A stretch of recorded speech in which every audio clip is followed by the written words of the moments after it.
আমাকে বন্দি করো না তোমরা, আমাকে বন্দি করো না, আমাকে উঠতে দাও দিগন্ত থেকে দিগন্তে, আমাকে দিগন্ত থেকে দিগন্তে। আমি উঠতে চাই, আমি উঠতে চাই, সূর্য ভরা আলো দেখতে চাই, দেখতে চাই বাতাস ভরা গাল, যেখানে গাল ভরা ভরে আছে ফুলে ফলে।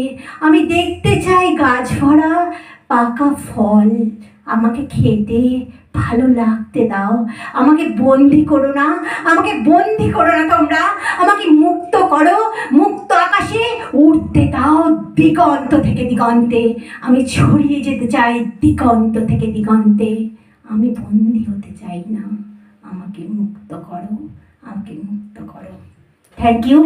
এই কবিতাটা লেখা হচ্ছে এই জন্য, যেহেতু আমাদের চারপাশে বিল্ডিং হয়ে যাচ্ছে, গাছ কাটা পড়ছে অনেক বেশি। আর সত্যি কথা বলতে দেখবেন পাখিরা এখন দেখতেই পাওয়া যায় না, একদম পাখি দেখাই মুশকিল। আগে আমরা ঘুঘু পাখি কত পাখি দেখতাম, এখন কিন্তু দেখতে পাই না। আর এই ফোন আসাতে টাওয়ারে এত বেশিরভাগ পাখি ডিম থেকে বেরোতে পারে না।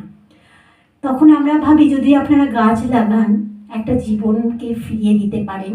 আমরা দেখবেন গাছে আগে মানুষ এখন বাসা মানে দিচ্ছে, এখন কিন্তু পাখি এমন নেই যে বাসা তৈরি করবে বা থাকবে।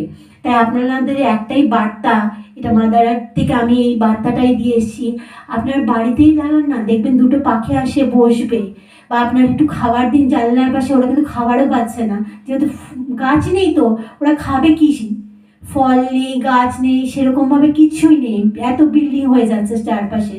তাই ওদের একটুখানি একটা ছোট্ট বাটি করে কিছু একটা দানা দিয়ে রাখবেন, দেখবেন জানলার পাশে একটা দুটো পাখি এসে খাবে। আপনি ভাবেন না ওই পাখিটাই একটা দুটো যদি বাচ্চা দেয়, আবার আমাদের আবার শস্য শ্যামলে আমাদের এই পৃথিবীটা ভরে উঠবে, এই বাংলাটা আবার শস্য শ্যামলে ভরে যাক, আমরা তাই কামনা করি।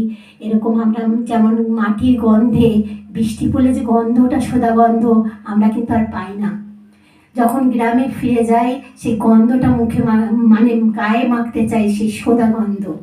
আমরা কিন্তু এই কলকাতায় সেই সোদা গন্ধটা আর পাই না। পাই কি? দেখবেন গাছের নিচে যখন বৃষ্টি পড়ে একটা এত সুন্দর আবহাওয়া থাকে আর এত সুন্দর গন্ধ বেরোয়, মানে মন প্রাণ ভরে যায়।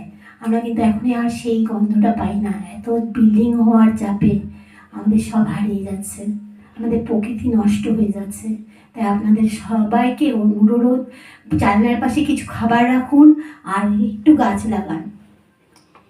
Thank you Sangeeta Das.